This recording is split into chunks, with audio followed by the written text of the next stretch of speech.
Disney's back with another live action adaptation. And what I mean is Cruella.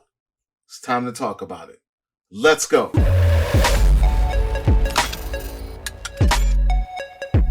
What's going on, everyone? Welcome to Klepcx FM, brought to you by WeAreCritics.com, a place where we talk about movies, television, and pop culture. And if you're into that kind of thing, make sure you hit that subscribe key and that notification bell so you can be up to speed about everything that I talk about here. Now, ladies and gentlemen, we are talking about none other than the new Disney twist on a certain character, a very popular character by the name of Cruella De Vil.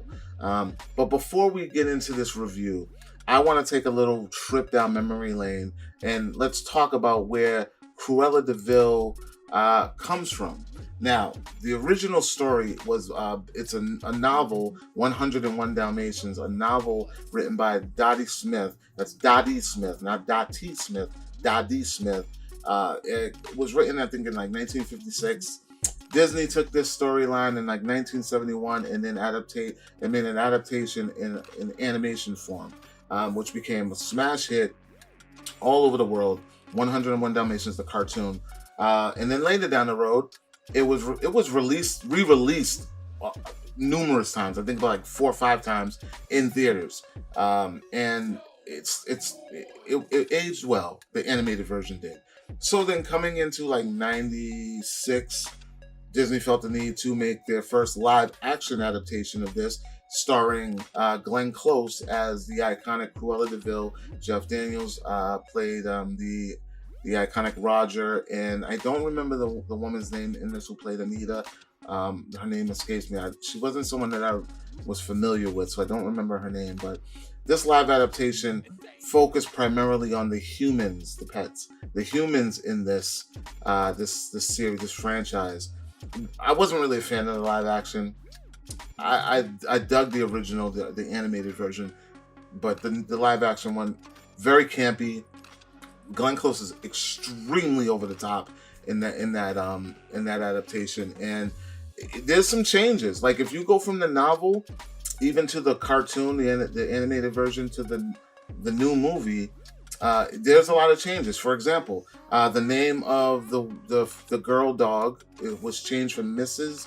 to Perdita, and that stuck with the animated version and stuck with the live action version, and we'll get into further details on that name, but it stuck with it. So and then character traits. There are a lot of character changes, characters that were removed, characters that were added. So the novel version plays as just a platform. The adaptation of cartoon is its own thing, and then the first live action is based on that, which the live action with Glenn Close introduced this world of fashion with the Cruella De Vil character. There really isn't any knowledge of her being like a fashion mogul, fashion icon in the cartoon, but in the first live action in the 90s with Glenn Close, she was a fashion mogul. So that brings us to where we are now. 2021, the Cruella storyline, which plays as a straight origin story of Cruella De Vil, where she came from, who she is, and how she became a fashion mogul, so to speak. Now, let's talk about the cast. I mean, because it is stacked and it is phenomenal, and I think Disney did a great job casting none other than Emma Stone. We all know from Spider-Man, Easy A, Superbad, and La La Land. Of course, she won an Academy Award for La La Land. She is playing the iconic Cruella De Vil, and does a phenomenal job. Then we have Emma Thompson, who plays the Baroness. And we'll get into what her character is all about too when we talk about, the review. Then we have Joel Fry, familiar face, but I can't remember where he's from. If you guys know, please drop it in the comments. I love to be schooled on things I don't know. I don't like to pretend to know everything, but I know a lot, but I don't know everything. So if you guys know where Joel Fry is from, please refresh my memory because it looked very familiar. I just can't remember where he was from. Then we have Paul Walter Hauser, who a lot of you guys will probably remember from Cobra Kai. He played the super senior Stingray, who loved to hang with the teenagers, even though he was a grown ass man. fan favorite. Some people are asking where he's at, if he's going to come back for season 4. We don't know. We'll see. He's the sidekick Horace to Joe Fry's what's his name? Jasper. He's the sidekick to Jasper. Then we have Kirby Baptiste, who plays a character named Anita, and we'll get into that as well when I get past the review part of this. There's some surprises there for anyone that didn't see this. And then we have Mark Strong, who plays a character that is not familiar, and he's not in any of the other adaptations, but he plays a great part in this Cruella movie. So, with that being said, what did I think about Cruella, the film? Fair warning, guys. I might spoil things. I may not spoil things, but this is just fair warning. If you haven't seen it yet and you don't want to know anything about it, you want to walk into this thing fresh. If you've never seen the adaptation, the older adaptations, you might want to walk away, because I feel like there are a lot of surprises in this for the people who really know about the franchise of 101 Dalmatians. Cruella pays homage and gives a ton of nods to the original story of 101 Dalmatians.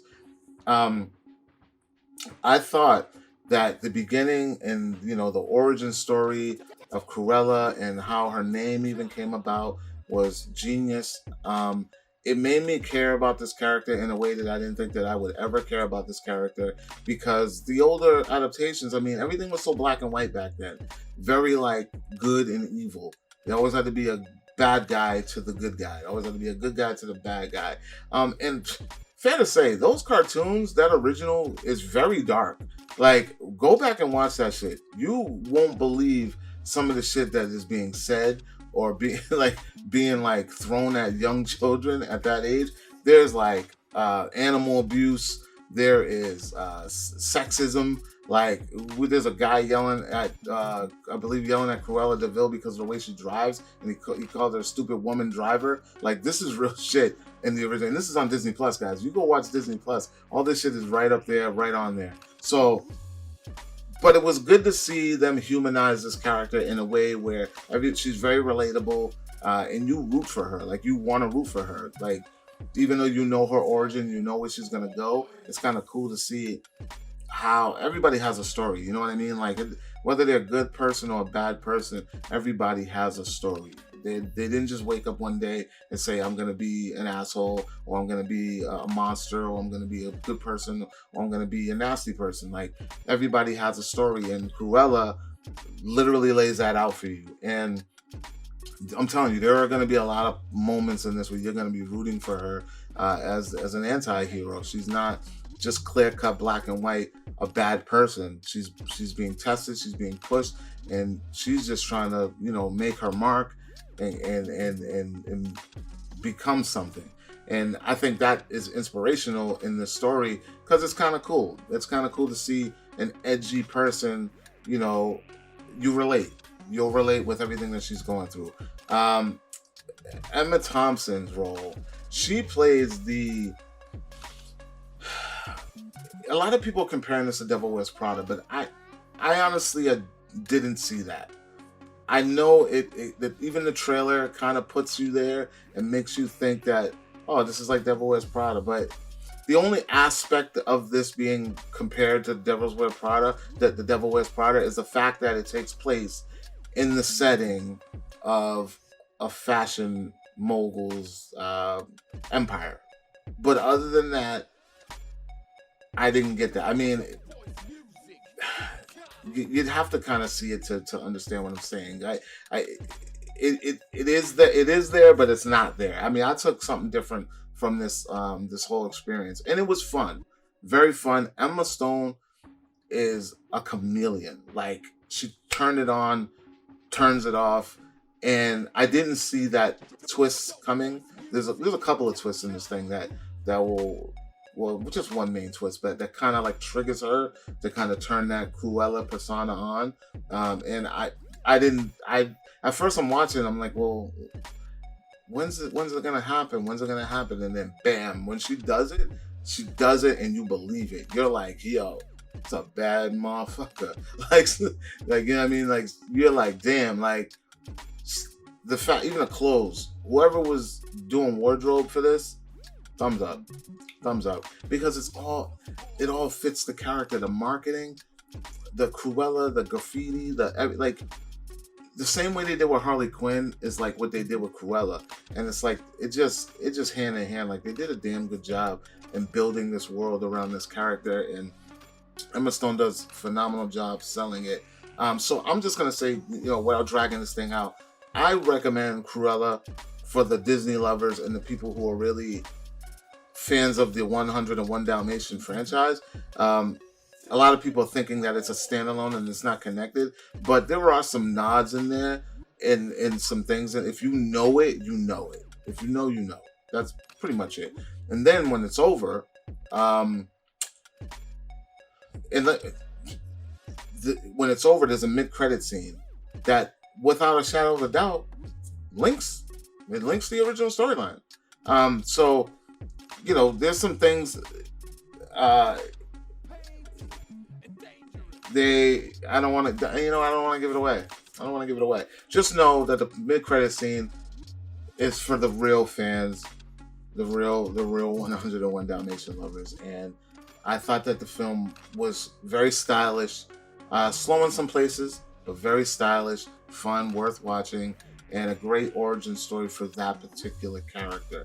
Like, I am curious to see a lot of other characters, not even in the Disney world, but like a good origin, a great origin story for certain villains that, I know we got Joker, we got things like that, but like this was pretty cool. I liked what they did. The music, the soundtrack in the film was spot on.